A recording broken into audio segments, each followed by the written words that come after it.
Un tabouret, un puits de lumière, une scène gigantesque et le public, si nombreux.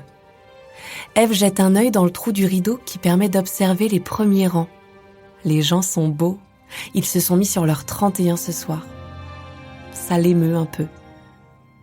Dans une respiration, elle se souvient de ses débuts. Elle entend ses amis lui faire des confidences, lui parler de leur intimité. Elle voit sa main griffonner les premières phrases et puis le point final. Elle voit son premier tabouret tout pourri dans cette salle minuscule qui sent le renfermer.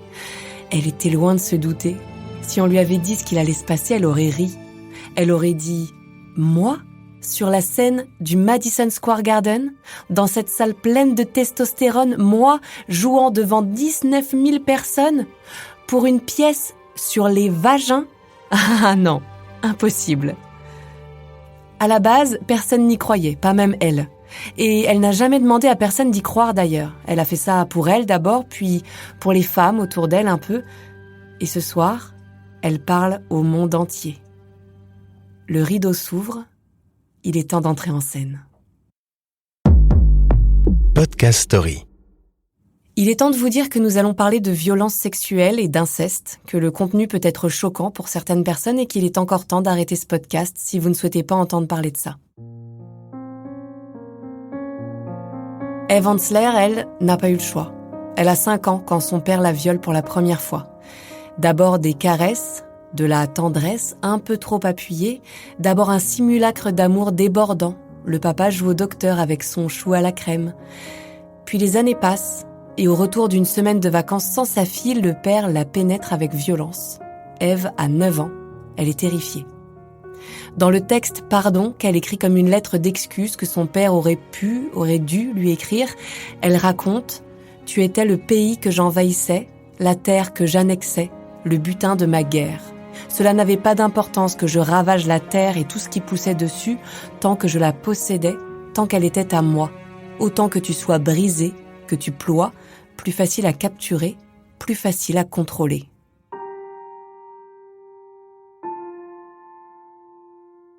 Dans ses cauchemars, Ève se défend, ses cris déchirent la nuit. « Enlève tes mains, me touche pas, va-t'en !»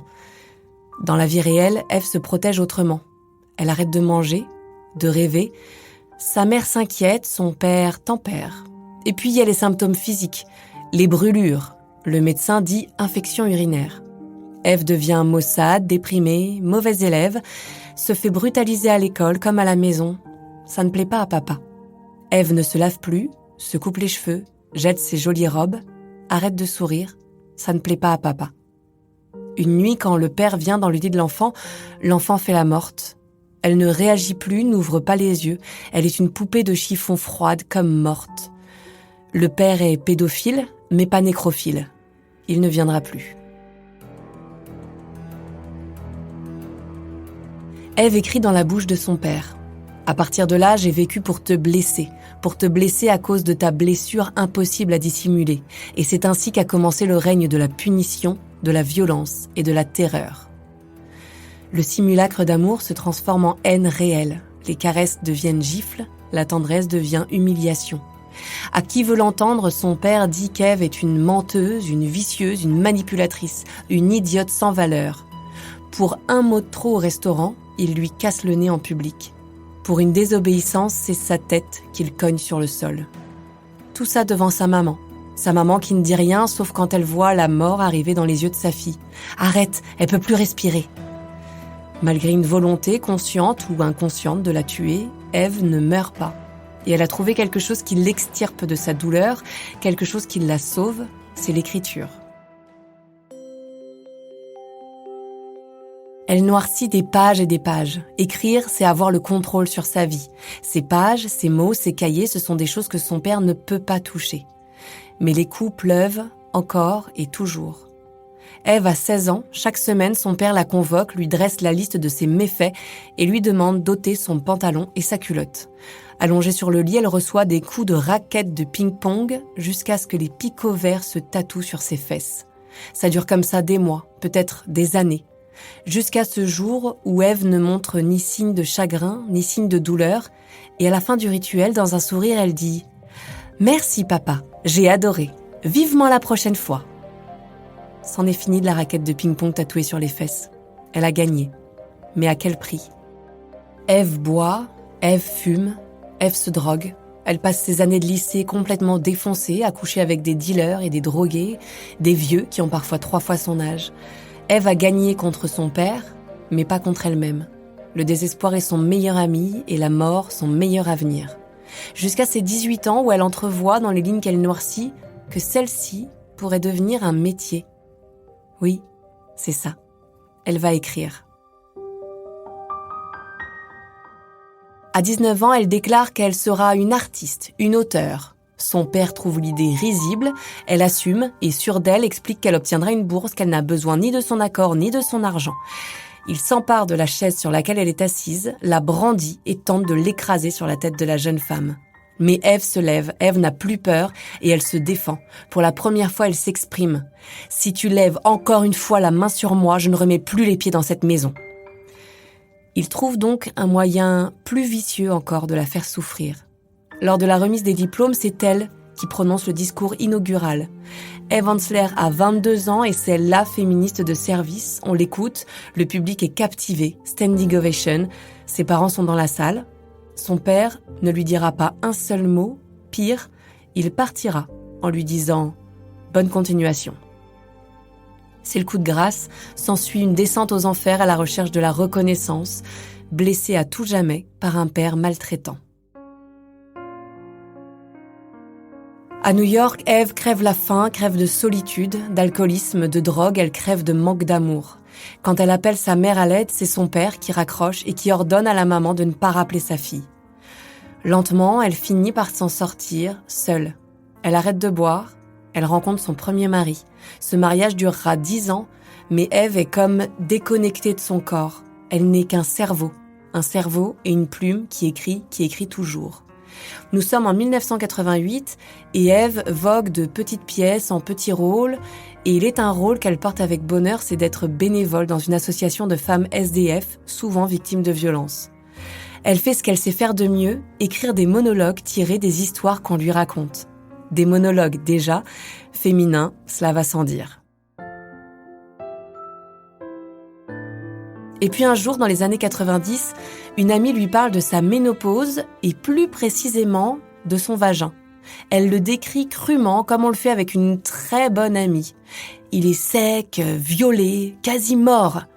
Ces mots percutent Ève et elle se met à parler vagin à toutes ses copines. Elle leur demande « Comment il est habillé ? Il est en colère ? Joyeux ? Triste ? Qu'est-ce qu'il dirait ?» Une vieille dame lui raconte qu'elle n'a plus jamais fait l'amour après une expérience ratée quand elle était très jeune. Ce qu'il dirait, ça a cessé d'être une chose qui parle depuis bien longtemps. Hein. C'est un endroit où on ne va pas. C'est fermé, sous la maison, c'est en bas. Oh, vous êtes contente ? Vous m'avez fait parler, vous m'avez fait avouer. Vous avez réussi à faire parler une vieille dame de son truc en bas. Vous vous sentez mieux maintenant ? Vous savez, en fait, vous êtes la première personne à qui je parle de ça. Et je me sens un petit peu mieux. C'est le déclic. Ces monologues, elle doit en faire une pièce. Elle a l'habitude des pièces un peu underground, anonymes. Une pièce sur les vagins, c'est sûr que ce sera du même ordre. Une femme seule sur scène, un tabouret, une lumière. Il suffit finalement d'une voix féminine et ça commence comme ça. Je parie que vous vous tracassez. Moi, je me tracassais. C'est pour ça que j'ai commencé ce texte. Je me tracassais à propos des vagins. Et puis, quelques chapitres plus loin, elle écrit « Mon vagin est en colère, vraiment. Il en a ras le cul. Mon vagin est furieux et il a besoin de parler. Il a besoin de parler de toutes ces merdes. Il a besoin de vous parler. » On y parle poils, règles, viol, excision. C'est violent, mais doux. C'est cru, mais élégant. Un soir, au Cornelia Street Café de New York, les spectateurs venus voir une toute autre pièce sont invités à écouter 3 monologues, un peu comme une première partie ou un apéritif. Ève appréhende ce moment. Elle pense que les gens ne sont pas prêts à entendre ce mot répété 128 fois dans le texte. Vagin, vagin, mon vagin. Elle a l'impression qu'on va lui tirer dessus. Coup du destin, dans la salle ce soir-là, il y a une critique théâtrale qui offre un magnifique article à ses premiers monologues. Quelques jours plus tard, on fait la queue sur le trottoir pour voir ce phénomène. Quelques semaines après, c'est Ève qui commence un tour du monde pour parler vagin. Une lumière, un micro et du texte. Du texte brut qui parle à tout le monde. Si bien que certaines spectatrices s'évanouissent et comprennent qu'elles ont été victimes d'agressions sexuelles grâce à ce spectacle. En Turquie, à Londres et même au Pakistan, on joue les monologues du vagin.